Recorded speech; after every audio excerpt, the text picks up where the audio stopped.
tranny up. No, it's actually it was the turbo and some wiring thing, so we had to be towed, I think up from Olympia. We got towed down there, we slept in the parking lot of the, because we arrived there like 3:30, 4 o'clock in the morning, so we just waited till the doors opened, and that was our first class ever.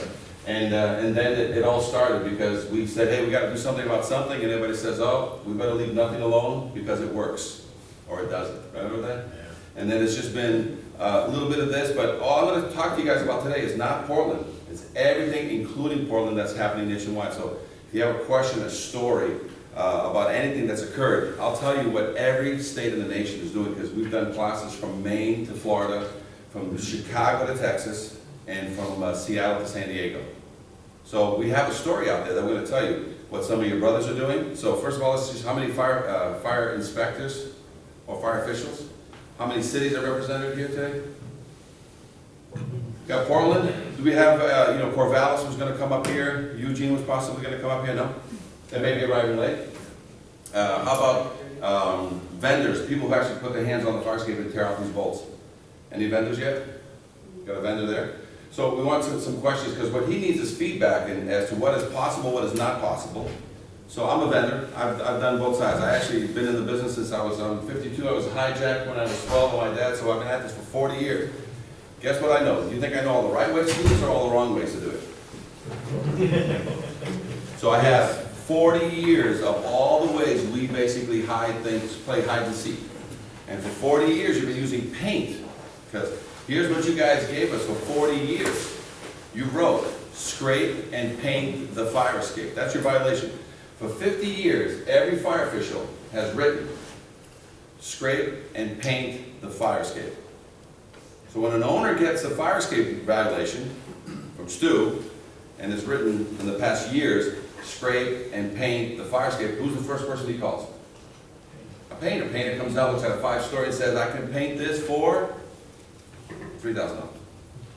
And then he says, well, the painter, when he walks up there and gives him that $3,000 bid, says, listen, I saw some loose treads up there and some rusty pieces of stuff there, and one of the treads is falling. You should have it fixed. He goes, oh, I'll have a welding guy go out there and look at this. So the welding guy would go out there and he says, well, I can fix some of those problems, and I can fix it correctly. I can change all the fasteners and do that. How much do I want to fix that 5-story behemoth with stairs and a cantilever at the bottom? $3,000. No, that's a painting guy. $10,000, $5,000. He wants $25,000. So he's got Stu's violation, said, what's it say on there? Scrape it and paint it.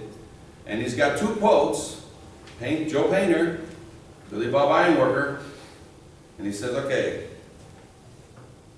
guess who gets awarded the contract for the past 50 to 75 years? Okay? The painter, now if everyone looks in front of them, got a little piece of iron all over there, the painter sees that. So he plays with two things that he uses. He uses the Rust-Oleum paint right out of Home Depot, and he uses black caulking. What do you think he uses the black caulking for? To play hide and seek. So he hides all the rust that you see in these connections, then he paints over it, and he charges the guy $3,000. That's been going on for over 50 years. So in the first class we taught 10 years ago, the first word you can never write on a violation is scrape and paint. You write on your violation, examine it, repair it, test it. And that's all you have to write on a violation. It doesn't matter what you see. So today we're going to talk about what you're supposed to see if you're an examiner. Walking underneath the fire escape. You look up, you're going to have enough information from looking up. And we videotaped a lot of this. Last time we had classes, we did a downtown walk around with a similar group. So I don't know if that's one you schedule for this, after this class ends. Yeah, that's still a flexible open. If anybody wants to do a downtown walk around, we just videotape it, and you just walk underneath fire escapes, you look up as an inspector and say, did it pass the visual inspection? Does it have any evidence of maintenance, or does it have original hardware, square head bolts and rivets? So we'll show you what that looks like. Forget about finding rust, because who's been hiding that for you? The painter. So you're never going to see that, but if you have a fire escape that's never been painted, and they painted a nice beige or a nice white, what are you going to see? You're going to see all this rust, because a year after they painted it, it shows first. The rust, all the rust pieces. Got it? So as we talk, if you guys want to walk around and pass it around, and then we'll start the class, this is really about showing you what is and what isn't And that way you can understand why everybody, and then start off with the first thing that everybody with the gray hairs teach the guys coming in to fight fires with the dark hair still for a little while. In case of fire, never use the, it comes up, it's not supposed to be told to everybody, no. But every firefighter tells the new firefighters come in case of fire, never use the, because it's unsafe. Got it? Now, this is back to when fire escapes were safe. Can anybody tell by the hats what years that was? No, because New York still uses those. Do they? They actually went out for a few years and then they came up with an OSHA compliant harness, so New York got them back. They were really ticked that the leather helmets went off. But yeah, that's probably pre-50s. Perfect. So All fire escapes in the US were built in the late 1800s, and then they were all built, and I mean hundreds of factories were pumping these things out in the 1900s to 1930s, 1940s. That's it. Once they finished building every one of those fire escapes, guess what happened to all the fire escape companies? They all went out of business. There isn't one fire escape company in the nation today. I own a fire escape company, and I only do fire escapes, so I'm the only fire escape company in the nation. But that's the problem. There's only one. Are we building new ones? Nobody's building new ones. we actually have in Portland, because we're the city of Portland. But actually, it was a bad result. Somebody decided to take one off without a permit. They got caught, so they got to build a brand new one. and put it No, back. you do build And new it ones. was very difficult for the contractor who was building it to make it work the way it should have, as opposed to the way they drew it up. So before we go too much further though, there's an attendance sheet going around. Please put down your name, phone number, and email. That will let us get back to you with further details if anything else goes up from this. This is Cisco Vanessa. He's from Fire Escape Inspection Services. And I'm Stu White, Senior Inspector of the Portland Fire Marshal's Office. I took a phone call earlier this morning upstairs. They were looking for a retired guy by the name of Stu. One of my customers from about 15 years ago was absolutely sure that I would have retired by now. So was I back then, but yeah, so I'm still here. Paul, pick it up. Go around the room, introduce yourselves. Paul Jennings, Fire Marshal's Office, District Inspector. Joe Harkness, same. Karen Shepard with Carlson Testing. We load test the fire escapes. I'm Tim Seuss with Carlson Testing as well. Bob, FX Repair and Remodel, we do the testing, painting, repairs, rehabs, rebuilds, and we built new components. Doesn't take a factory. Sean Stoneberg with Stability Engineering. We analyze the fire escapes and stamp them, make sure they're approved by the city and signed off on. So. Andy Rowe, Game Consulting, we finance with Stu and the building department. Primarily the building department, so. Yeah. Tim Terich, Frolic Engineering, Structural Repairs. John Verona, Fire Inspector, City of Portland. Mike Warren, Fire Marshal's Office. Brad Watkins also. Wendy Colmoni, Fire Marshal's Office. Mark Dana, Fire Marshal's Office. Bell Fire Marshal's Office. Jeff Hurd, at that moment. Greg Shea from 11 Engineering and Design. Dave Carter, Engineering. Perfect. So we got engineers here that there's a lot of questions that everybody's gonna want here, or know. If anybody's listening to the book, if you wanna pass this down to anybody. Should everybody have a book? Everybody has a Put book? one down there? I've got a couple right there, so. Perfect. Bob, you need one? So this is open-ended, so I'm gonna be talking to you about things that are going on, and just so you know, it's been that fire escape activity in Portland, Corvallis, Eugene, and some are pretty simple activities, some are very complex activities, so we're gonna share all that information here. Talk about California and their load testing activity, we're gonna talk about Massachusetts and their load testing activity, and we're gonna talk about other states that I haven't seen any activity in load testing. So I only got 2 states that are 3 states actually now, that are doing anything or testing, but today's class is really about what is load testing, what is refurbishment, so we're gonna go into code a little bit, but at any time, agree, disagree, you don't have to understand what I'm saying, you just have to sort of try to absorb it, and there's people here, if there's a question about what the Portland Fire wants, it's gonna come here. If there's a question regarding load testing, well, we have enough engineers in here that they have to agree with each other And we have enough, we have vendors here that have repaired, and we have pieces of steel running around, so you guys can understand just what is hidden beneath the naked eye. Right? So let's get rocking and rolling on this. Let's see if we, but the point that I wanted to make, somebody brought up the point earlier today, she said, I don't know if you want to shut off one more light to see if we do this one, I think. I like these light switches. Is that better for everybody? Okay. So she asked, well, they've changed the rules in regards to load testing, that the rules used to be 100 pounds per square foot. These were built 100 years ago to 100 pounds per square foot, so nothing really has changed. But now they're saying here in Portland they want 200 pounds per square foot. So we'll bring that up when the load testing part of it comes, okay? So that was one of the questions that she asked, she wants that answered today. Anybody else have any other general question that they think should be answered today? Anybody? You mentioned something about taking away a fire escape. So if you want to take away a fire escape, there's a requirement. You still need to have a second means of egress, most likely internally, right? Two code compliant means of egress, and 99% of those are going to occur inside the building envelope. There are a couple of buildings out there that actually own the property that their fire escape hangs over. They stand a chance of being able to put an exterior stairway in and not losing usable footage. So there's something that's going to be answered today. Any other questions, general questions that we're going to answer throughout? And how long is the class for? We've actually got the room for 3 hours. Okay, so any other general questions that anybody wants to have? Otherwise, we'll just get started? All right, so if you look at a typical fire escape, let's say one of those platforms is 5 by 5. Each fireman is going to weigh 200 pounds with 100 pounds of weight on his as equipment, 300-pound guy. If you put 5 300-pound guys, you got 1,500 pounds.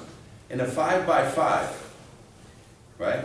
It can take up to, it's 5 times 5 is 25, times 100 pounds per square foot is 2,500 pounds. When that was built in 100 years ago, 50 years ago, it was built to take 2,500 pounds. Now you got 5 guys all with their uniforms on and all with their equipment on, and can you squeeze 5 guys with full equipment into a 5 by 5? Only if they're skinny. Take the residents in the building, and you get 5 by 5 square, and you take 10 people all that weigh 150 pounds. That's only 1,500 pounds. Can you get 10 people to wait on a balcony for you? Not unless, a couple of people on the shoulders. So it's overbuilt. So you know why these guys are safe? Because that was only 25 years after the thing was built. And none of this has happened yet. There's a piece of rust there that somebody has on their table. 1/4 inch of rust will grow to 1 inch of, a 1/4 inch of steel will grow to 1 inch of rust. Does anybody have that floating around? Somewhere at the table. It's close. There it is. See that chunk? That chunk of that's what 1/4 inch of steel. You leave it alone, you just let it keep on growing, it'll grow to 1 inch of rust. And rust jacking and ice jacking is what tears buildings apart. So you got rust jacking between 2 pieces of steel, what's it do? And you got other pieces floating around. What's it doing to the 2 pieces of steel that used to be together? And the bolts that's inside there, if anybody has some little bolts going on, the outside shafts are nice and thick, they're 1/4 or 3/8. What's inside? Next to nothing. Next to nothing. So that's what's happening with a lot of guys that are out there, is that they're worried about that nothing, and that's what load testing is about. Now, let's talk about it briefly, and then we'll just jump into this. Can you load test something that you can visibly see rust in the connection? No. So you gotta pass a confidence test before you can fully load test a fire escape. So you just don't load test any fire escape when you've got visible evidence. This is what happened anybody remember the Station Night Fire? Yeah. So this happened in 2003. It's been 10 years. And this is what, she called us asking about questions about a fire escape and can people get out. And this is the story that she came up with. The smoke, the flames, and the frightened faces, all in a firefighter's line of duty. But Chief William Hitchcock remembers the night it wasn't the fire that almost stopped him, but the fire escape that broke underneath him. Just get away from the building. And our investigation found across Massachusetts more unsafe fire escapes, rusty, deteriorating, crumbling, broken.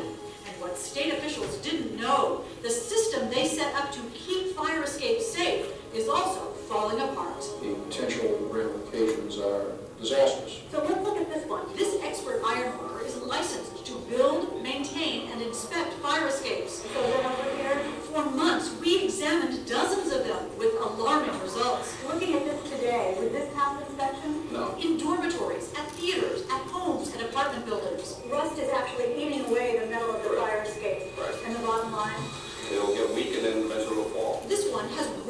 connections. This one, missing bolts, twisted metal. Would the stairs come down? No, never come down. This one, a broken tread. So how dangerous is it for the people inside this building?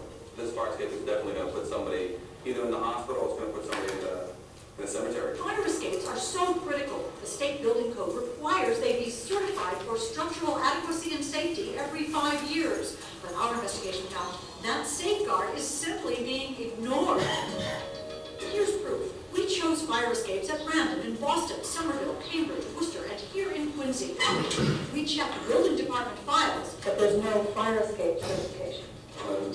to see if building owners had submitted their mandatory inspection reports. There's no certification in this one either. Bottom line, not one we checked in Quincy had been certified as safe. And the Director of Inspectional Services admitted because of staffing shortages, the city has no idea how many other fire escape owners are breaking the rules. And as a result, do you know how many fire escapes in your city are safe or not? Well, I don't know. In Worcester, not one we checked was certified. In Somerville, No. 4 more fire escapes, Default to the facts? Yeah. not one up-to-date certification. And again, no system for keeping track. How can they get away with that? I guess the shortest answer of all is because we don't have the resources to sit here and follow up on these things. If structural deficiencies are reported, local building inspectors can actually evacuate residents until repairs are made. Would you talk to us on camera about this? No, but when we surveyed 24 more communities, most admitted they had no idea how many fire escapes were certified. In Taunton, inspectors told us they haven't seen a certification in 25 years. Northampton officials said it's a cold day in hell when that happens.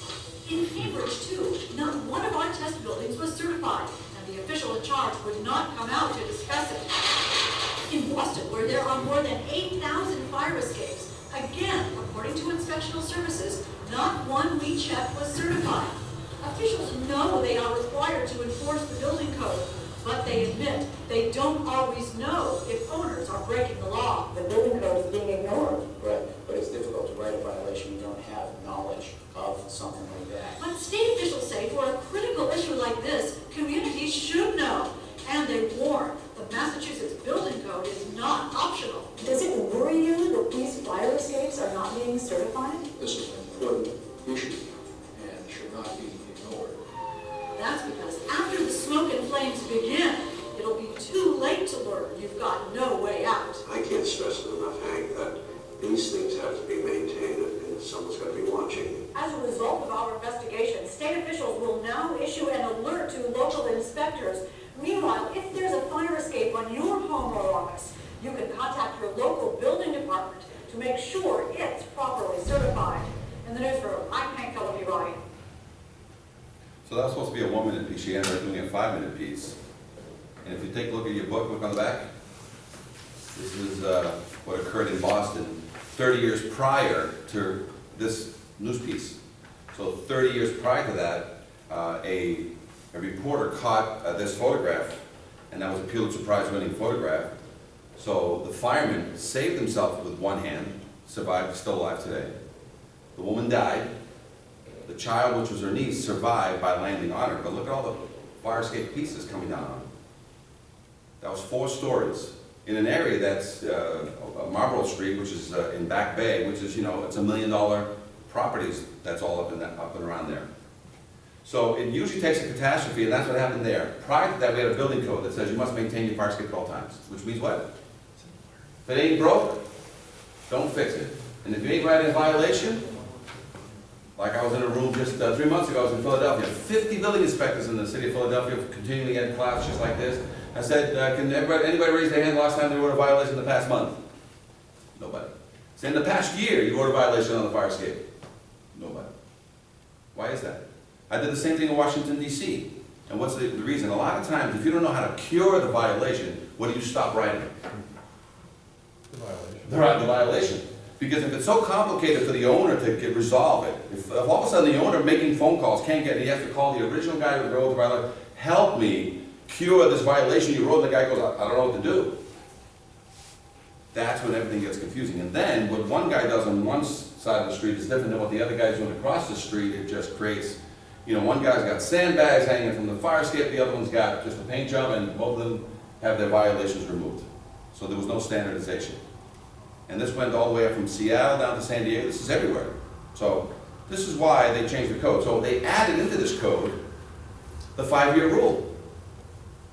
So now you must prove that the fire escape, and it says right on the code there, it says must be examined by a design professional and or others acceptable to the building official. And a certification affidavit must be submitted. So it wasn't until that 5-year rule. So then, you know, they started doing it for a while, then all of a sudden 30 years later, what happened? Channel 5, saying what? It went to sleep again. So these things go to sleep if they're not automatics. Will sprinkler systems go to sleep anymore? They're locked in forever? Alarms? You know? So the same thing's gonna have to happen to fire escapes. It's your second means of egress. So what they did here on Channel 5, Boston did a couple of things.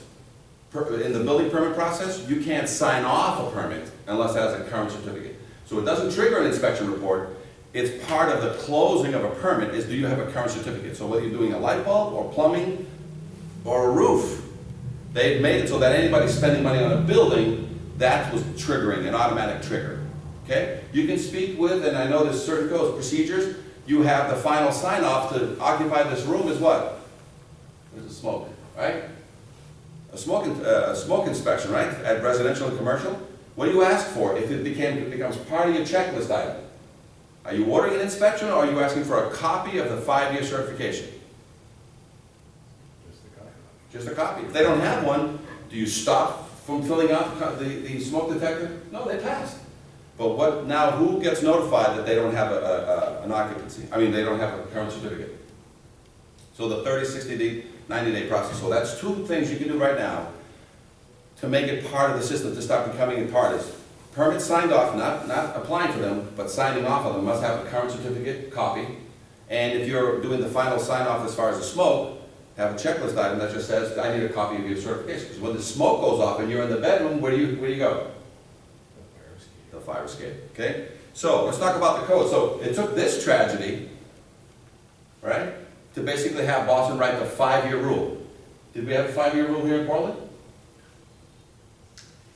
Did we have a 5-year rule in Seattle? Since about 2000, we've had the 5-year. The 5-year rule. Do you know what just came in on the IFC of 2012? When are you guys adopting it? If we're lucky, it'll be April 1st this next year. IFC 2012 says what now? 5-year. 5-year rule, nationwide. So was it as a result of all the stuff we've been doing and pushing nationwide? We don't know. But you know what? It's now part of the IFC 2012.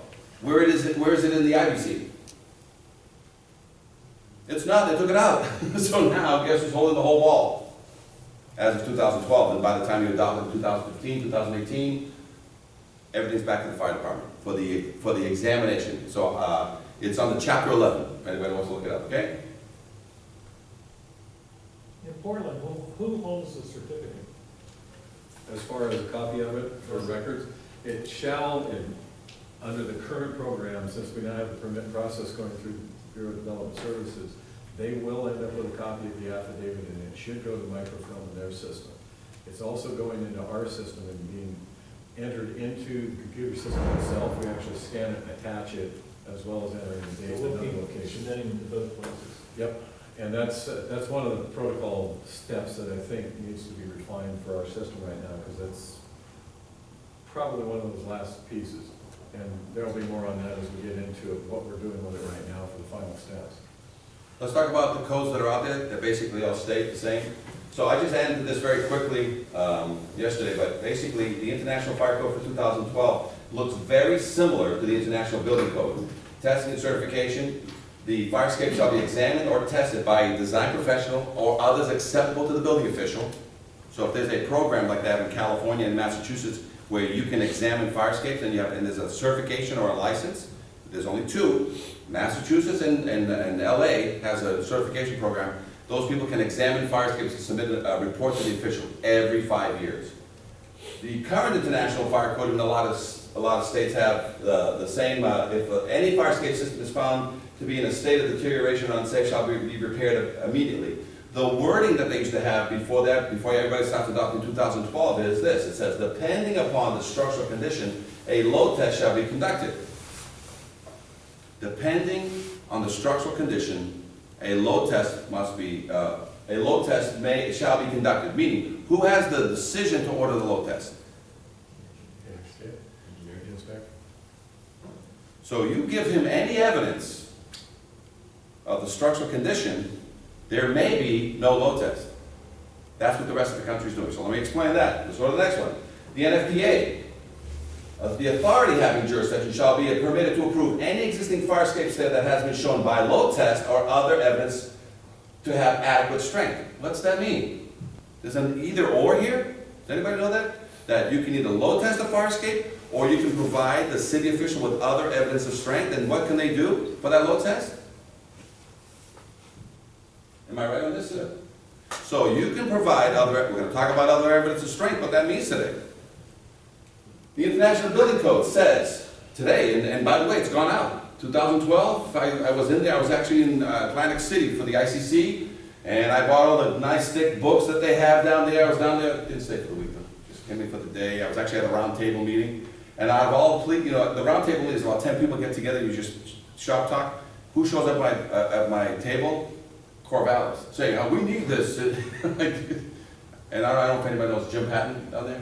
He's the one that was dealing with kind of how I met his boss, Mike, there. It was kind of a strange place saying, dude, we're coming out, and I invited them. You don't know if they came, but they were supposed to be here. But look, in Boston, it says this. Testing and certification. All exterior fire escape systems shall be examined, which is the initial examination, the confidence test, proving that there's no rust in any connection, and you verified the walls. Examined or tested and or certified for structural adequacy. What's that mean? There's an and or here too. So the building code, the NFPA, and the fire code, the existing, all three existing basically say what? There's an either or. There's a load test or other strength. So if you leave behind, which is what we're going to show you today, that's the national model, you leave behind an original rivet and an original square head bolt that's 50 to 75 years old in great looking condition, no rust in it, can you give me any guarantee as an engineer? After you load test it, what can you write me? So that's not a guarantee, that's an assurance. That you said the law says I can test this, and that's all you're going to get from me. Because you know what these guys have, and everybody has? The longest disclaimer letter of liability. And the disclaimer letter of liability in Boston already states it for you on the actual legal certificate from the city. It says, to the best of my information, knowledge, and belief, this fire escape is in conformity with the Mass Building Code. Does that mean to you firefighters, you know, squirting water into a window? Use the ladder. Do you understand? So that there's been an abuse because there is a disclaimer. So they said load test it. So if I take a fire escape and you load test it, and 2 years later it collapses to the ground, whose fault is it? Well, that's an investigation, right? They're going to find out what occurred, but did you load test it as the law says? Now, I got $1 million case here that I want to show you guys. And it's really focused not really on bolts, it's really focused on welds, because you guys are going to have a different take on welds from now on. I'm going to show you a $1 million weld today. Okay? So it basically says what the NFPA says the best. The authority having jurisdiction shall accept by load test or other satisfactory evidence to have adequate strength. What's that mean? What the nation is doing, and again, we teach in New Jersey through, it was originally through Kane University, now it's through Rutgers, the entire fire prevention. So believe it or not, the state that's doing the most on the East Coast is New Jersey. The state that's doing the most over here is Portland. It didn't happen overnight, guys. I mean, we've had a lot of headbanging that's been going on all this time, but this is the most advanced attack on fire escapes is here in Portland.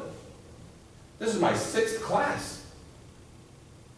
And every time we teach, there's always something a little bit different and something a little bit better. But let's show you what the rest of the country is doing, and I'll tell you about the rest of the country that's doing nothing.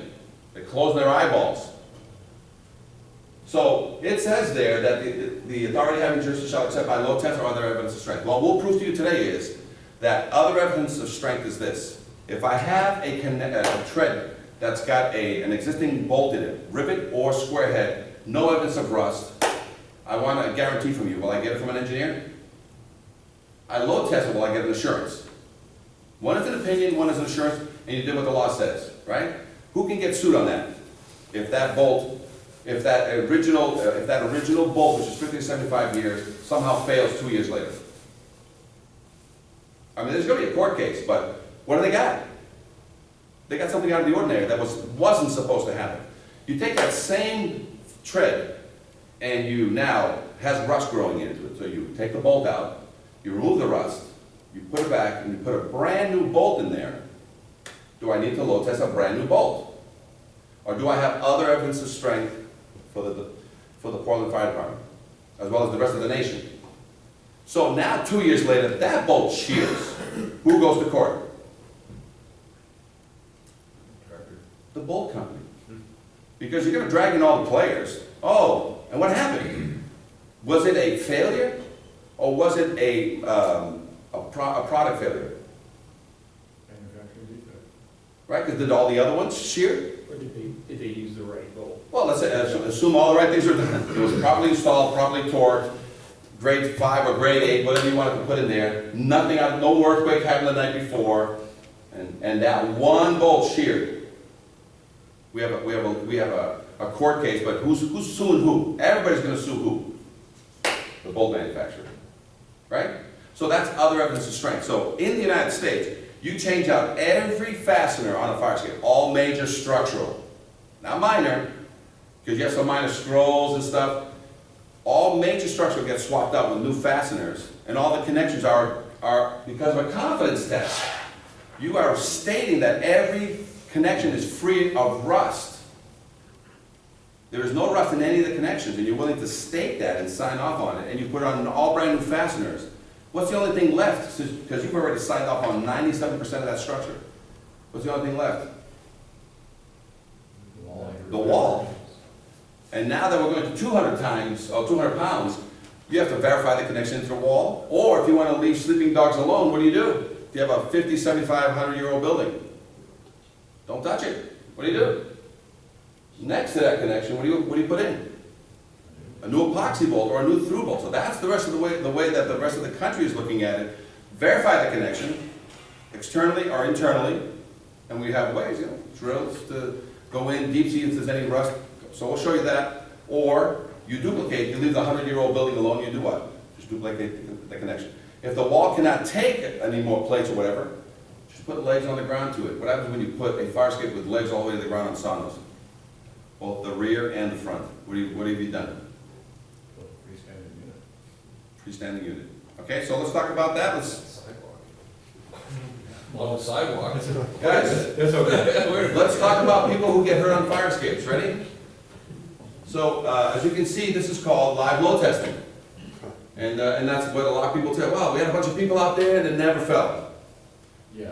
A situation like this happened in Harvard Square, where a piece of molding on the top there, with all the students who always come out on these fire escapes to watch the parade down below, a piece of molding about 12 feet long fell, cast iron, the cast iron thing with all everything, fell, and it came down like a javelin, and down below, what was there?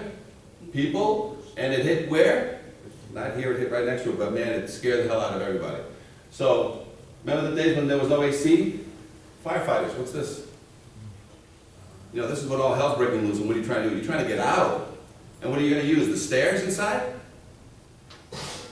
Every now and then there's a medical evacuation. And who gets hurt? Not only the person getting evacuated, but the firemen using the treads that give way under them. And the last but not least, see this guy doing that work right there? That's a vendor working on a fire escape. Our Chicago vendor, his name is Bill, his dad died. Fell 7 stories. More or less my age. Because he was changing one of these last bolts on the stupid thing, doing pretty much that, and he fell 7 stories. Worse is his son had to go back and finish that fire escape. Think about that. So who does this affect? Everybody, not just tenants. Here's another live load test.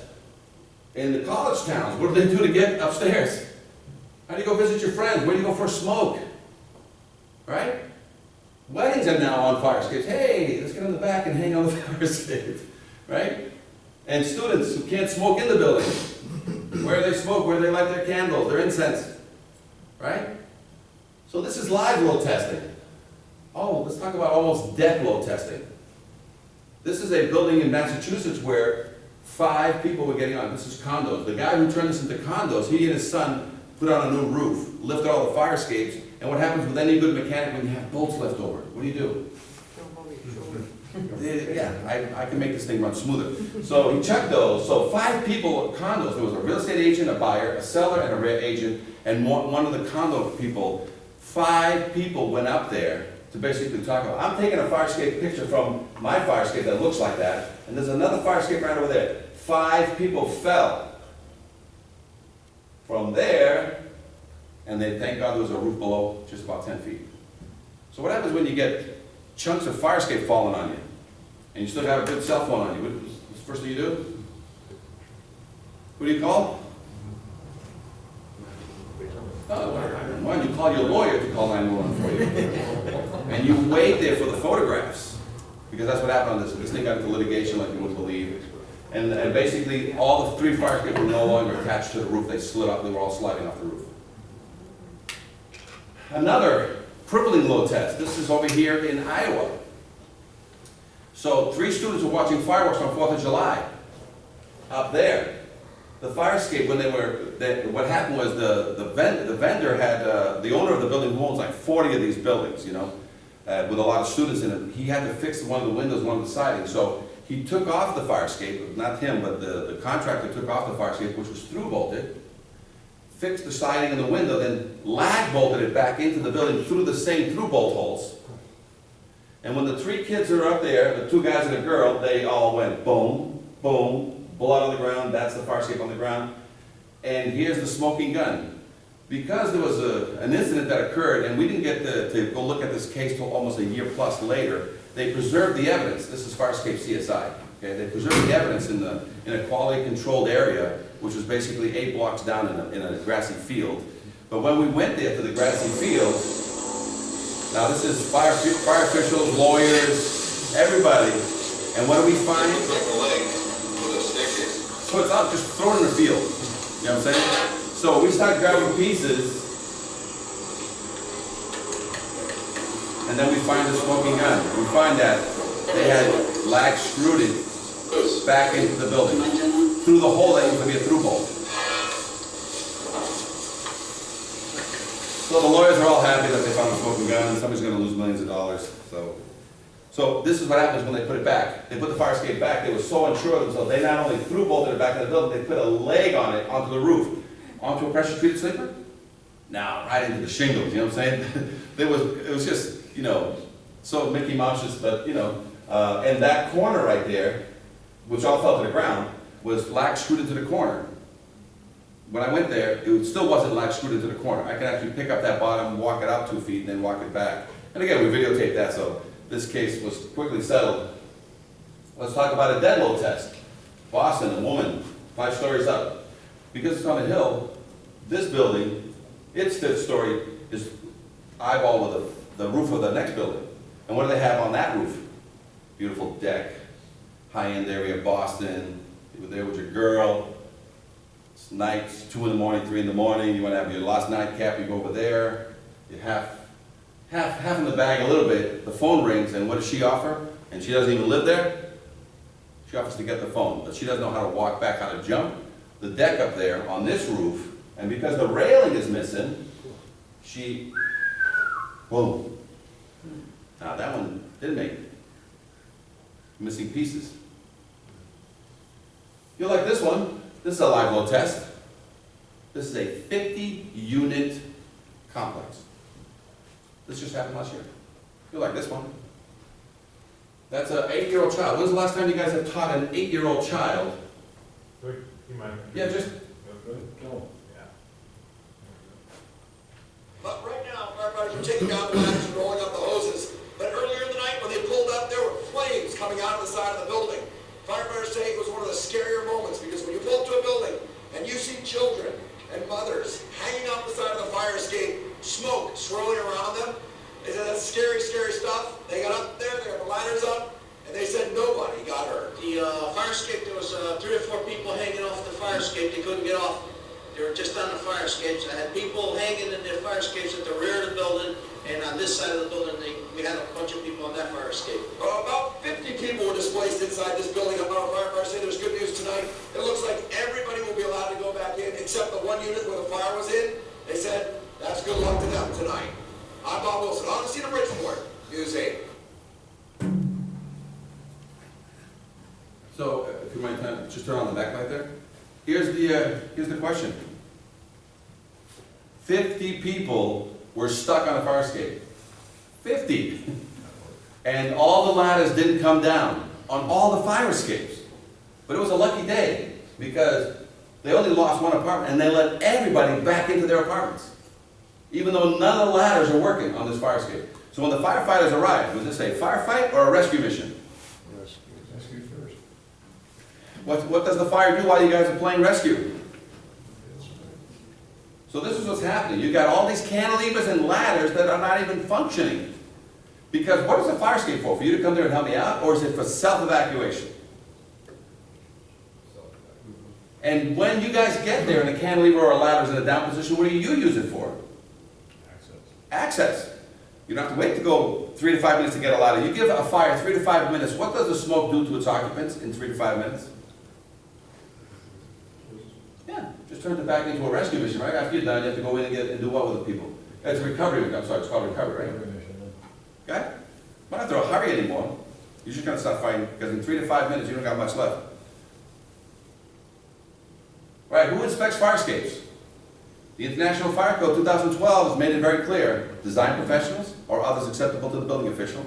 So if states want to start offering licenses like they do for, for plumbing and electrical, and they haven't, okay? So others acceptable to the building official is going to be people that are in that field. Or they always say engineers. Some states say it has to be a structural engineer. Some states say anybody with it. You can have a civil engineer sign off on this thing. As long as you have engineers somewhere in your stamp, we're good. Architects, they're called design professionals. They're signing off on these fire escapes. City officials, everybody now and then says, Stu already signed off on my fire escape, I'm fine. He already said everything was good. You're just here for a formality. I tell them, no, they never inspect. They find violations, and they find one thing that caught their eye. We're here to catch the other 9 things that he didn't have time to see. But they think you guys sign off on these fire escapes. Fire escape inspector. Those are people that have a license in Boston. It's a G3 license. In California, it's a Reg 4 license. Let me tell you what California makes you do. You have to pay $1,000. You have to pass a 100-question test with at least an 80. You have to sit with a fire official, does a one-on-one with you. Then you have to go out and do a fire escape inspection. Every fire escape inspection in California is under Reg 4. You must be witnessed. So 2 days prior to any inspection, we got to notify the fire prevention, say, hey, I'm doing an inspection in such and such a place. And if they want to or not, they can visit. Then there's a full report that you have to fill out. And if you don't fill it out correctly, you don't pass the exam. And every 3 years, they ask you for another contribution. So if anybody wants a great program to copy to start licensing people here to be inspectors, Reg 4 in LA, they have so just copy and paste. Got it? Don't reinvent the wheel. Reg 4.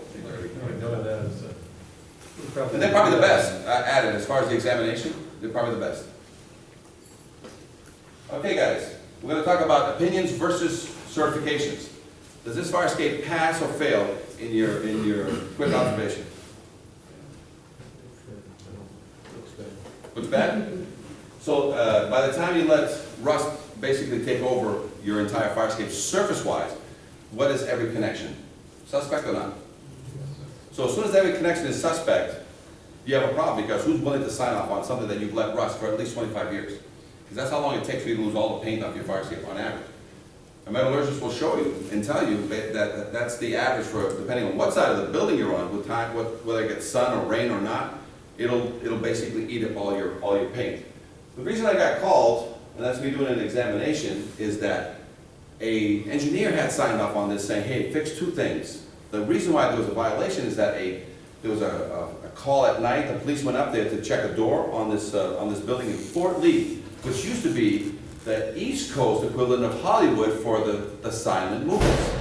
And this is where they had all this is basically a warehouse now, but this was a studio, 3 or 4 or 5 story studio, and all the silent movies was held in there. But now it's just a big old storage warehouse. And so on one of these floors, one of the treads fell, so he says right on his exam,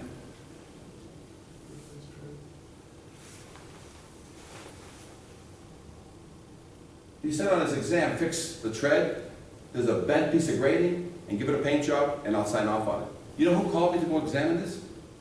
The secretary.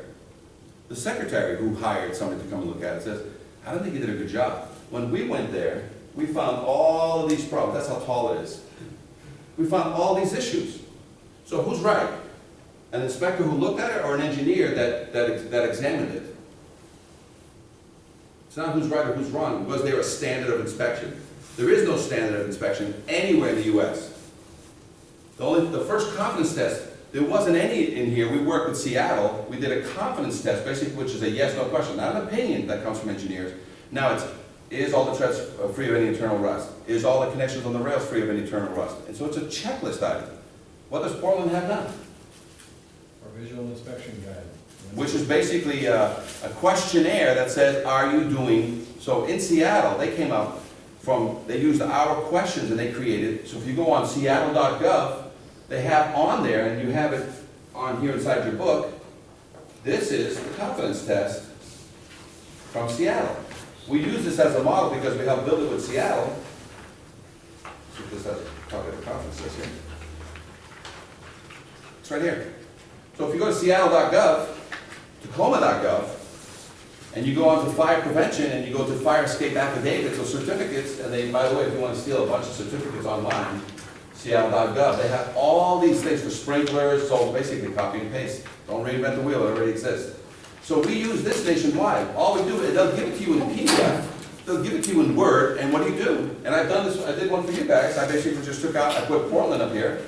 I took the word here and I just did Portland fire, and we sent it to you as not for approval, but to say, hey, use this as an example, because here is a state that already has one online, so it's an industry standard documentation. There's another one in Chicago. I went to look at this job in Chicago, and the engineer basically had a report, which when I questioned the engineer on it, the owner, does he want the $3,000 repair or the $25,000 repair?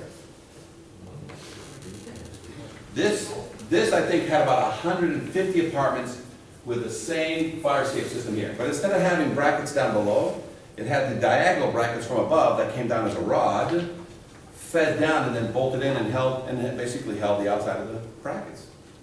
Right? So I went there to look at it to get my information to make sure that the structural, and this is what I found. Because the guy said the fire escape is not too bad. If you read the report, the fire escape is not too bad. Change a couple of bolts, and give it a good paint job. We'll sign off on it, right? Huge liability, right? This is what I found. The rods coming down were all eaten. Bolts I could pull out with my fingers. Look at the rods. And when I brought this to their attention, the management company, who's protecting their tail, to the ownership, you think the management company wants to bring this to the ownership that says, oh, by the way, you've been getting snookered all these years.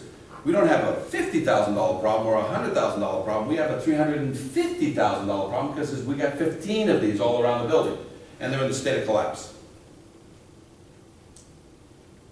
So the examination process must be standardized, because what are we trying to give to give the city? If you spot repair this fire escape, what does this automatically trigger? You leave behind one square bolt, one rivet. What's the word that every fire inspector is going to pull out of their pocket? What's the card?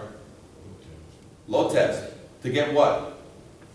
Assurance, right? Not insurance, not guaranteed, they want assurance. So you leave behind the bolt on a major structural, every official here and throughout the U.S. is now being trained to what the NFPA said, the authority having jurisdiction shall accept by load test or other evidence of strength. Have you met the other evidence of strength if you leave behind any original hardware on this 50 to 75-year-old structure? Let's go over the history of a typical structure. You build it in 1900, 25 to 50 years later, does it have a new roof? Does it have new windows? Does it have new electric? Does it have new plumbing? Does it have a new boiler? Does it have a new fire escape? No. Does it have at least some new fasteners on the fire escape? No. So here we are, 75 years into it, and some of your buildings are 100, and what do you got still on there? You got an original fire escape. The steel is great. Guess where all the damage is occurring, based on the stuff you have in front of you? Where it meets somewhere. So if you have joint failure, can I load test it if it has joint failure? So it must pass an examination, so it must pass a confidence test first in order for us to load test it if that's the route you want to go.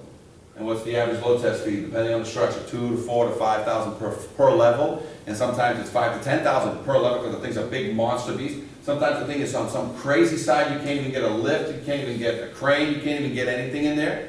Then you guys have the 200-pound rule, but you also have the separation rule where now you have to take the fire escape and say, okay, I need to load test just this thing, so I'm going to separate it from this, separate it from that, and load test this. Oh, for free? What's cheaper, load testing fire escapes or refurbishing fire escapes to satisfy the other evidence of strength? And they should have done this when? 25 to 50 years, did they? They never did, not just here, everywhere. So, load testing has its place, and we're going to talk about it, we're going to show it, but what has a better place now is refurbishment, because that's what you're supposed to be doing with these 50, 75, 100-year-old structures. You're supposed to be refurbishing all those square head bolts out of there, and all those rivets out of there, out. Oh, by the way, in case you have a very good bolt square, and you have a very good rivet, because those are a pain in the tail to get out, and you have plenty of room on that plate, what else can I put there to avoid having to take out the square head bolt or the rivet? A new bolt next to it. If there's plenty of room, can I back it up and reinforce that rivet and that bolt? So that is also other evidence of strength. Now I'm at 200% of what that connection wanted. I got an original bolt and I got a brand new one. So the primary is the brand new one. What's the old one now become? Secondary, spare. Oh, this is not a great one. This will throw everybody on. I found this out when I did my class in Philadelphia. Happened to be doing some research. Some of you don't even know this one. Ready? OSHA, 1910.37, says that this man cannot walk into any building and examine it if it doesn't have what? 2 means of egress. So when you're repairing a building, altering a building, changing something on an existing building, guess what OSHA says? You must first fix, not last fix. It says, during repairs or alterations, employees must not occupy a workplace unless the exit routes required by the subpart are available and existing fire protections are maintained, or until alternate fire protection is furnished that provides an equivalent level of safety. What that means is that a fire escape is, you first fix the fire escape and load test it, or you certify it, then you can put in electricians and contractors and everybody into there. But it does have an escape clause here. It says until equivalent level. So if somebody doesn't want to fix their fire escape and they want to make this bastard child of egress the last thing you touch, what do you need? You need an OSHA-approved scaffolding stair. And what's that give you? You get a second means of egress. Temporarily, right? But it's still an OSHA-approved stair, and what can you do in the building? You can fix it. You can issue a permit. But how many buildings in the city are being repaired right now where the fire escape is the last thing anybody wants to talk about, and you can't have anybody in there because that company is now breaking the OSHA code of 1910.37, which says maintenance, safeguards, and operational features for exit routes. You can imagine how I threw Philadelphia on its head, and they're like, what? So guys, write that down. 1910.37 is a great thing to pull out of your pocket when somebody's giving you a hard time, saying, oh, 30 years, nobody's ever, you guys are just trying to find other ways of making income, you guys are just being pains, say, listen to me. If anybody gets hurt in your building right now, you have a bigger lawsuit then, because you don't have 2 means of egress during the repairs and alterations. So I'm not telling you to fix this fire escape, I'm telling you to rent that scaffolding for $1,000 a month, and you can mothball this thing, and you can probably block it off and do all those things you do to the fire escape, so nobody goes up, nobody goes down, and nobody fixes any windows near it. And then you have this scaffolding over here, and, you know, take as long as you want fixing this building, because you are eventually, at the end, what are you gonna do to the fire escape? You're gonna fix it. And if you spot repair it, what are you gonna do to it? So you're gonna load test it, and then at what? 100 or 200? How many engineers are confident in load testing a 50, 75, 100-year-old wall? Are you guys doing wall analysis prior to load testing it at 200 times? Is that something that comes into your mind when you look at some of these buildings where the walls are slightly, you know, due to age? Is there any concern that a wall test must be done prior to a load test of the fire escape at 200 pounds? Is anybody, this is a question for the engineer. Has anybody forced a wall evaluation prior to a load test? You did? It was, yeah. And tell us the reason why. What occurred that made you say, you know what, I'm not even... A lot of these walls are, these 100-year-old buildings are already cracked up anyway. So, we had them replace the fire escape. It's too much of a mess. And with that, did you say, we don't trust the wall, we want legs to the ground, so you made an independent... We didn't, it was sidewalks, we couldn't go down to the ground, but we rebuilt it. Oh, so you didn't do a load test on the fire escape, you refurbished it to avoid the load test? Because the cost to do the load test and fix the wall and everything else was too much, I said just replace it, it was cheaper. Yeah, so you just took the whole fire escape and basically put back what was there. Oh, by the way, the code says you can't build any new fire escapes on new construction. So you dig a hole in the ground, there's no new fire escape going up, ever, unless you have some crazy, something that and that happened once in my life, they actually, years later, but they had a permit from 10 years ago that finally came into play. No new fire escapes, ever. But if you happen to have any existing building, mansion, factory, box, garage, outhouse, that has a second level on it, and you want to turn that into residential, guess what your answer is always going to be? If you've exhausted all means of putting it in the inside of your building, because that mansion has a beautiful central stairways, you know, chimney stack right in the middle, and you're going to put 4 apartments to the right and 4 apartments to the left, guess what you're going to throw on that building? 2 fire escapes. You know who's going to deny you? No one. Because you can build fire escapes, but you know how many get built on average? 97% of the fire escapes in the United States get rebuilt. 3% of them get replaced, because there's still enough meat in a lot of these fire escapes that you can just rebuild them. So it's not, replacing is not always the answer, but every now and then new ones are getting built, and they get built by iron workers. That's all they get built by. They get built by guys who do railings and window guards.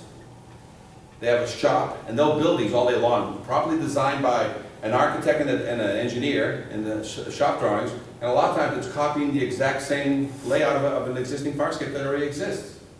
42 trails, 36-inch wide, 7-11 rise and run, stringers. There's nothing new there. But you can build fire escapes today, but not on new construction. But on pre-existing, so if you have some old buildings in your city, guess what's coming? To satisfy any kooky egress plan. You have some crazy tower apartment in the back corner, guess what will satisfy that tower apartment? 1 fire escape. Even if the rest of the buildings has its 2 means of egress, you have this kooky thing and somebody wants to buy the kooky condo on the tower, on the watchtower, guess what's coming? It's going to be a fire escape there. And it can't be denied. So OSHA 1910.37, that's just one more thing that you guys can help. Because what happens if an inspector is in the building? Oh, by the way, most fires occur during renovations and construction activities. Is there a lot of fires that occur at job sites? There are a number of them that occur during that phase. What happens if you get hurt while you're inspecting that building, there's no second means of egress? Is the city assuming some liability? Because you're not supposed to be going into or allowing anything to occur on any building that doesn't have 2 means of egress. So if all of a sudden you're in a building, telling them, writing them up on whatever, and all of a sudden you get hurt in this building because somebody runs into the front stairway, a car runs into the front stairway, starts a fire there, where's everybody getting out? Including yourself, and you're in the building. So there's the opening a liability for the city that says, we're not supposed to be allowing buildings, because OSHA says if it doesn't have 2 means of egress, during its alterations and repairs, who's also assuming some of the liability if they let it continue? So in Philadelphia, they took another look at this, and they said, you know what, we need to go back in some of our permits and see what's going on, and the quick fix is what? Fixing the fire escape or putting up scaffolding? So it's not a costly issue, it's not a $30 or $50 or $100,000 problem, it's saying, we just noticed this, get them some scaffolding up, or quickly give me a plan to fix this fire escape right away while you're still doing this one-year project. We need this up right away. Otherwise, put scaffolding up for a year and I'll just walk away, I'm gonna be happy. Okay? Confidence tests, we already showed you where they are. So here's our model city in the city of Lowell, right? We use the, again, offline PDF, Word document, and it's all changeable, so we did that. It's a questionnaire. Tacoma was at our class in Seattle. We like what Tacoma did, so we have a 5-year rule. We talked about this with you. We have a 1-year rule for Tacoma.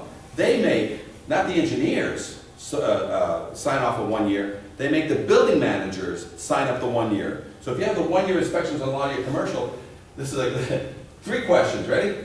Bolts and supports are not damaged or rusted. Paint is in good condition, and all moving parts and ladders and catwalks, you know, doors open and windows open. Right? Now, you're gonna love this one, ready?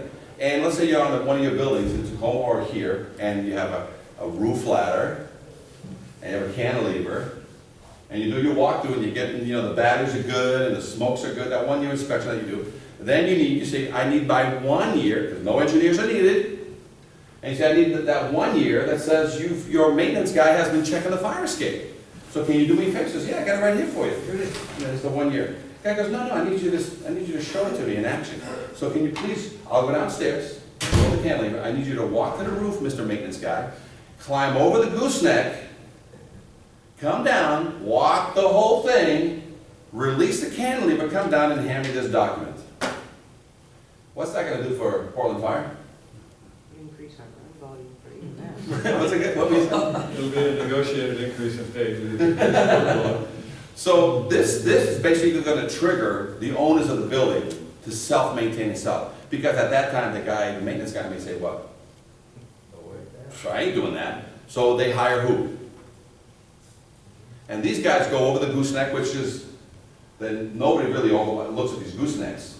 But it's the one thing that you guys know that in your fire escapes, unlike the rest of the nation, you guys have this crazy 100-foot ladder on the outside, just for you guys. Nobody in the country does that. And you guys climb this crazy ladder on the outside while everybody is on the inside stair coming down, drinking their teas and having. Nobody does that. Everybody shares the same fire escape, you know what I'm saying? But you guys climb this crazy ladder all the way to the roof and then gooseneck over. The rest of the country has fire escape stairs and cantilevers and stuff. Only at the very top do they have this ladder with a gooseneck up against the inside of the platform up there. Crazy. So I like the checklist. I don't know if you guys have incorporated, but this gets the ownership involved on a 1 year. So every 5 years it's the engineers. Every year, as part of the whole 1 year inspection of the commercial, you guys involve the ownership. Portland Fire and Rescue. You guys got the copy here. And he made out a copy here before he went onto the internet, which changed the format out of it a little bit. Everything is covered in here. When I say you guys are number 1 right now in the nation, you guys have put more effort into number 1, and I think this changed the code in the state of Oregon. You guys are the number 1. There's a code change. And what do they have here? Including tags, right? Yes, and we'll actually be touching on tags a little bit later. Yeah, and I have some examples of tags here. It's on the last page. Guess where those came from? Guess who does that? Your neighbor to the north, Seattle. Seattle used to have this little bitty tag. You know what they have now? 17 inches by 11 inches high, and I'll show you an example of it, of red, white, and yellow tags. So guess what, when you're doing your inspections and you got a nice white tag, 7 to 10 feet off the ground on a fire escape, right? And you can see the words clearly and who the last inspector was. Guess what happens when you read the date that says, in 2013, there's an exam due. You have to go back to your office and check, or is it right there in your face? So Seattle's doing this already, and they're the ones that we're basically using as a model. Let me show you a couple of example tags. I have them out.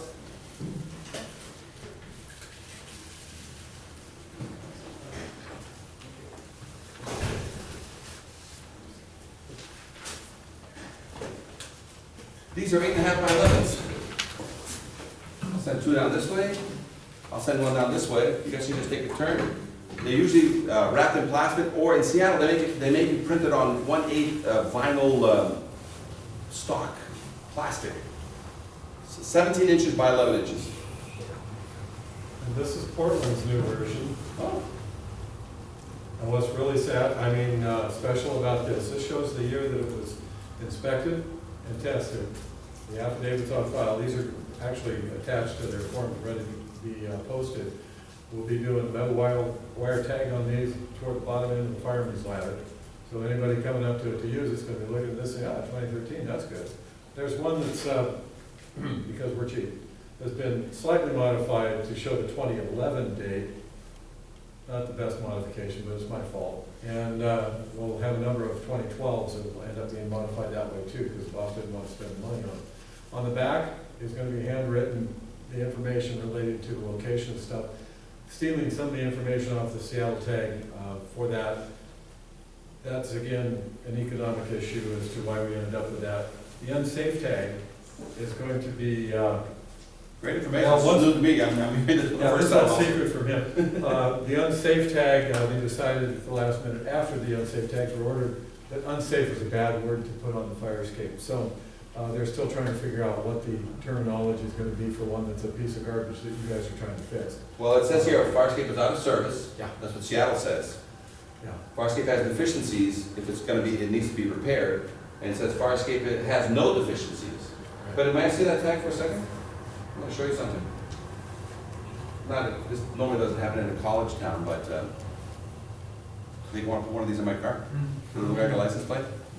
So, the biggest thing that they had is you gotta be careful is, if you handwrite this on the back, and you have this tag, and my fire escape has a problem, would I even think of stealing my neighbor's tag and handwriting my own stuff on the back, just to keep you off of me? So, you gotta be careful. One of the things that they did in Seattle, and this is, our version is 8.5 by 11 to be made here, and you can modify it. It has everybody's information, including the engineers, including the date, and including the month, so that you basically, 2013 when? January or June or when? But the beauty about their tag that was 11 by 17, it has to be printed at a Staples or a place, because these are custom made, but they need more information on there so that way they can see if it's a false tag or not. How long has Seattle been doing it? And the reason that I ask is, what's the burden on their inspectors to keep these tags current? And how are they keeping up with it? When I have a fire escape that's certified in 2013, how do we know that we're keeping up on it, changing tags? And one that's been out of service, has it been redone? It takes a lot of manpower just to go through the fire escapes that we have here in Portland. So how is Seattle managing their workforce and keeping their tags current? Well, and I've mentioned for you to call Jay up there, in Seattle, they don't have a fire prevention like you guys have here. They rely on the captains of the firehouses to basically do what you guys do. So how do you think it's being managed? Okay. So with that, you have to make it as idiot-proof as possible. When you put a tag on a fire escape, it has a date on it. It's made so that when you're doing your normal inspections, like an elevator tag, you look up it, you just know that it's due in June of 2015. That's all you need. You get beyond that date, you're already writing a violation just by looking at a tag. So the tag is what you need to go through. The first thing you do is get a tag on every fire escape. Good or not, you just need a tag. And the tag is, if it was done correctly, you just gotta get a white tag or a green. Are you going green? Green for the number. Green for the pass, right? So if it has green tags and it has a date, the only thing you may want to have on it is is there a space for the month or not? But the second, otherwise everybody's going to think they have to do it in January or sometime in that year. I know you have to figure that out, so nobody loses a half a year. God forbid somebody loses a half a year. Because at 5 years is like renting a car. I want it at 12 o'clock, you get it tomorrow at 12 o'clock, you're not getting it at 8 o'clock in the morning, So, but in Seattle, so by putting up the tags, that's the process, just getting everybody tagged. Your neighbor sees a tag on yours, like, hey, what are you doing? Oh, you better get a tag, otherwise, because it's triggered by your pre-plans. You guys do a lot of pre-plans? We have an automated system that's going to kick up the reminders for us. So reminders on the pre-plans is, as you're doing a pre-plan on this building, if you don't see tags on these fire escapes, it's just a write-up. Where's your sticker? And you're only going to get one of 3 stickers.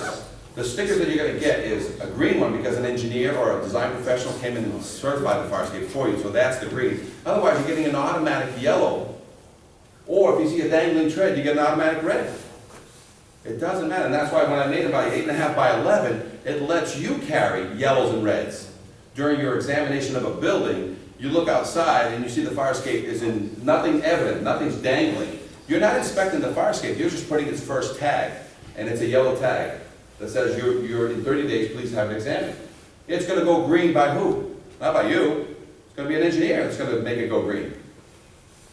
Otherwise, that tag stays in there because you were doing other things in the building. That's why I made it 8.5, because the 11 by 17s are a bear, they're huge. But let's look at them, they're here. Here's your checklist. This means for all engineers that you gotta pass a confidence test before you can go to a load test or before you can certify it in lieu of a load test, which is other evidence of strength. So what we've done, this here started what's called Departmental Procedures and Guidelines, which basically means when somebody writes something, it doesn't always get interpreted by everybody the same way. So they have the right, every fire department, every building department has the right to write what's called Departmental Procedures and Guidelines, which is their interpretation of what they think the code means and what they're sort of holding as guidelines. So if you're an engineer, this is what you gotta read. If you're a repair guy, this is what you gotta read using this guy's criteria. Oh, by the way, did I ruin it for everybody? The EPA has stepped in and did what to all fire escapes older than 1978? Lead paint. Now that is another problem because the EPA and the OSHA, did they have a coffee break meeting together? So EPA says, listen, wear the little white suits, wear the little gloves, put a little mask, scrape, no power, sandblasting, no nothing. Collect the chips down below on a piece of plastic, wrap it up, throw it in a bag, and do what? Paint the fire escape right afterwards, right? OSHA said what? No. We want full oxygen tanks, we want the whole thing, we want the thing blocked off, we want blood draws. Why? Because you're touching lead. The EPA says if you get caught burning a fire escape, touching a fire escape, welding on a fire escape older than 1978, how much is the fine? Anybody know here? Vendors? $35,000 per violation. The building department is doing what about that? Nothing, because they're not going to get cut. You say, I'm not going to enforce that law. Yeah, I'm going to help the guy write a $35,000 fine and get what for it? So currently, a lot of these vendors are scraping and painting fire escapes, not using the little maskies, and because it's still OSHA says one thing. So because OSHA says blood draws, full oxygen, negative vacuum, thousands of dollars, better cheaper to replace it. So that's where things are going. It's getting crazy. EPA says, little masky, little white thing for $3 and scrape and collect and throw it away in the trash bag, probably the gooseneck. You have to go that 8-hour class. By the way, how do you get a renovator's license? $150 to $250, weekend course, 8 hours. You show up in the morning, you have some coffee in the middle of the day. By the end of the day, what do you get? You get a little certificate that says you are EPA renovator licensed, and then you send $300 to who? EPA. They made more money getting people licensed on the EPA renovator's license, which came in 2010, by the way, so we're 3 years deep into it already.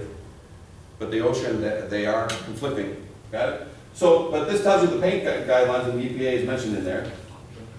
Oh, here's the tags. Ready? This is what a red one looks like. This is what a white one looks like. See all the room for all the information, guys? Who the examining engineer is, what date, what month, when's the next one due. Here's what it looks like on a building. You think you can see that?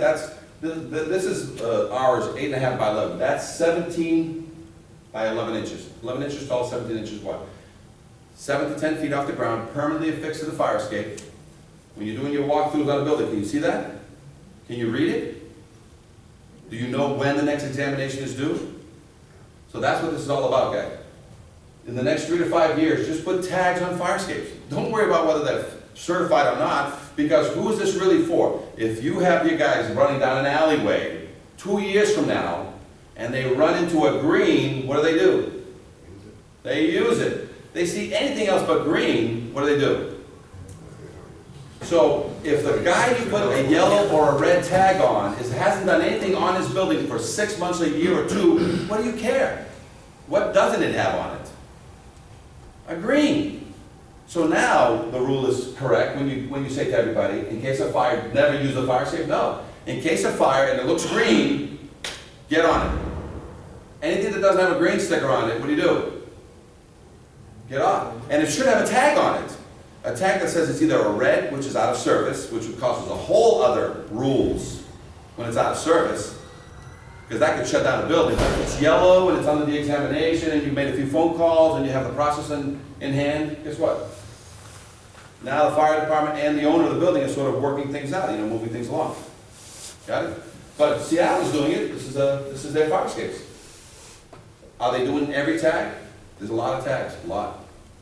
And so, but the problem is, imagine the fire captains, the ones that are running the violations. Okay, Cisco, we need to take a break. Sure. About 10 minutes.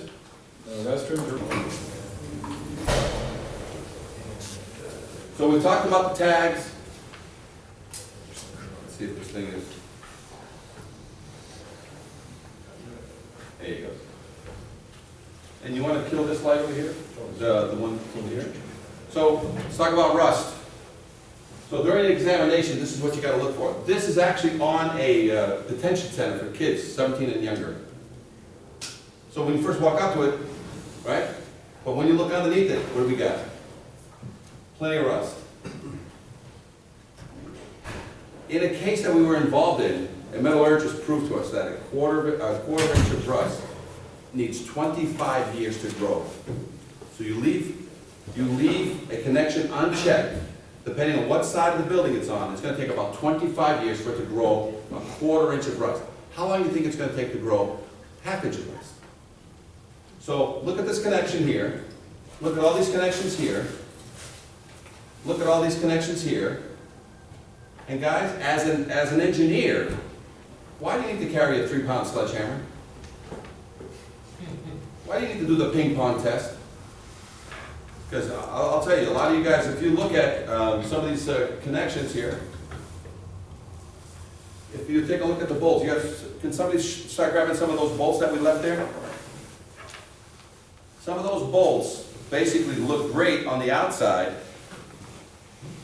Some of these bolts look great on the outside, because look where we have to cut it to get the nut off, or the head off. Look where the nut is, and what's in the middle. Some of them, you got little nails that they've sharpened to a point. Before the firefighters get on in there, that's what they're worried about. But the examination process that you go, you have to determine whether you even want to walk this fire escape as an engineer. The 3-pound hammer test is that when you ping the front nose of a tread, what do you get? You're going to get a ping or a pong. When you get a ping, what that means, even though you might see a little bit of rust in there. When you get a ping, what do you get? It's a good connection. The shafts are still probably there. You're getting a ping. You're getting a ring. You're ringing a bell. And the bell is that tread and that stringer. You're getting a ping. And when you get a pong, what do you got? A pong is when that 1 inch of rust has grown enough, has separated, and when you ping the tread, you get a pong, what happens? So whether this is that's why fire inspectors don't walk fire escapes anymore. You're going to look out a door, look down, or you're going to look at the ground and look up. And you'll get enough information to determine whether or not they've changed any fasteners. But in the engineers, when you guys walk it, you better start carrying a 3-pound little baby sledgehammer, and you got to ping your way up. Otherwise, this is what occurs.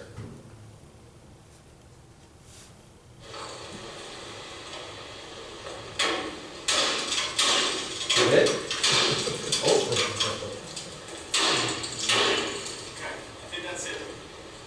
I think that's it. So sometimes you've got rust compression happening there, and that's all that's holding you.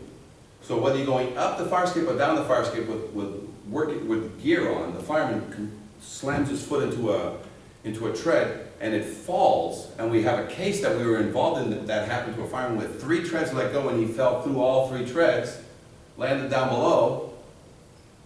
So when you do your inspections, first visual is this thing safe to walk on?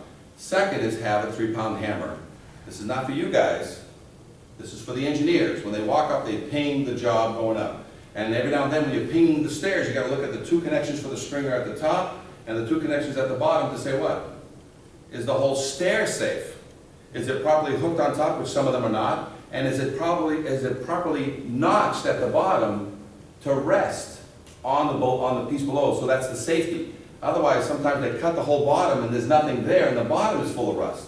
So as you're pinging the staircase, what happens to the whole staircase? So, damage, truck damage. Look at all the damage that occurs out there. This is all natural. Some of these things you get there, they're natural, through snow, through weight, through, nobody fell through these things. They just fell by themselves because they just let rot and they let these bolts go.